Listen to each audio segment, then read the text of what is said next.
Makhal Mathel ki wari khara chahi kun mangda kap khiba nongmei maru chahi kun matungda laklag palaga mi edu si ki bahai base thajaroi adubu achumbo wari ni masini angakpa true story ni America ki Henry Jeglier ko pa nupa amaga Messi ko bi nupi amaga amna kanna nungsi narame Messi ne Henry bu changdagi hena nungsi jarami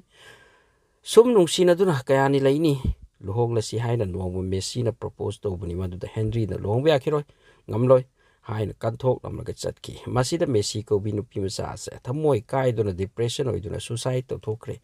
mana aibu lang thoklam ne kai dawdi haiduna amrom da Messi ki mayam ba malerame mana machal gi suicide maram khanglak labada nongmai puraga Henry kapthu ge chatki lumlaga phajana yenglaga kapki adubu Henry gi laibak angak pari nongmai maru ado mangon da khet laga chatki khajik pa laga aduga kaisu thodok pudi sokhaudre side amada Messi gi mayam na khanki Henry ase mangon da laman khumle amasung ayujik hingdrasu yare khanna masabu kap laga sidokre side amada Henry hospital chatle aduga laikan raga made hingdura lagle aduga matu macha ga sahi kun yauna nungai na panki Henry ase u gi karobar to misakni jungle da magi factory ka laiba ama u yan ba u khaiba sing khaiba aduga upa khaiba sigumba mana nong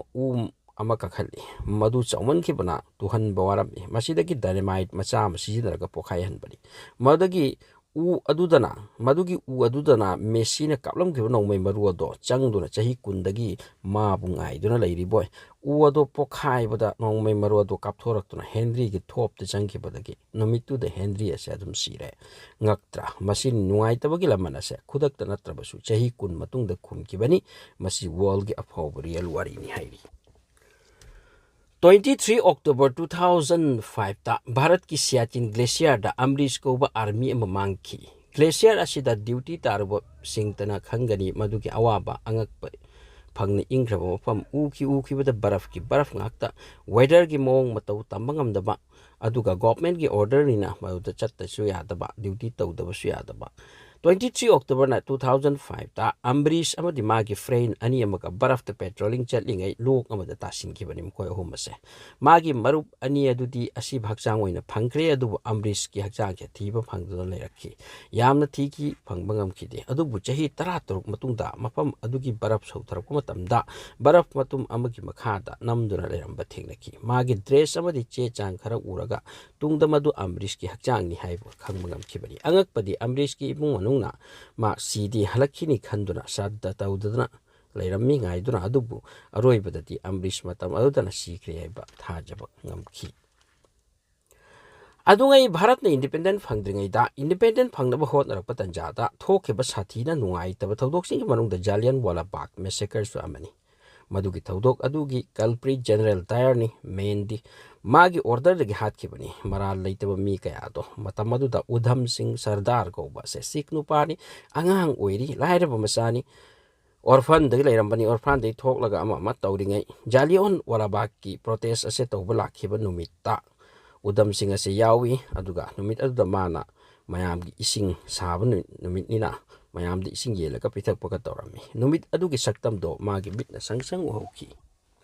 numit adudagi hauna angang Udham Singh na General Dyer bu singduna laiki amuktang dimabu laman singani haiduna pakhang macha pharaklo pauda chahi kun kurmathoi matungda Bhagat Singha loyana maga British hanaba kya hotnaki madagi jail lasu taki chahi mari Udham Singh ase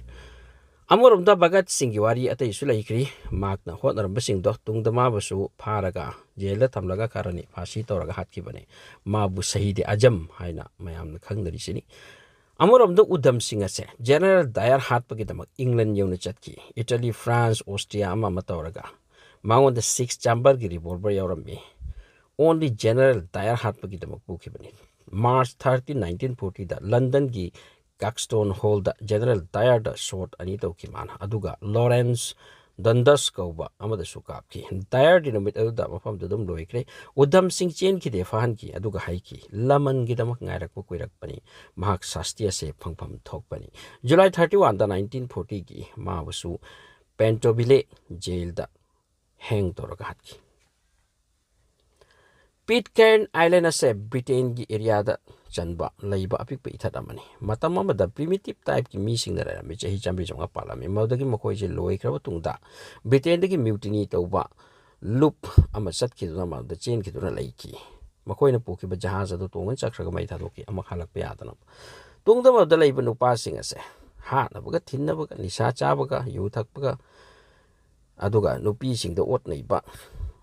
ot nei badagi nupi sing da ribol torak tuna mauda leiramba nupa sing ang hatki bani aroi bada nupa makhakta lemauke nupa aduga nupi mayam aduga leiminaki bagi wari suli nei. Share for knowledge. Thanks for watching.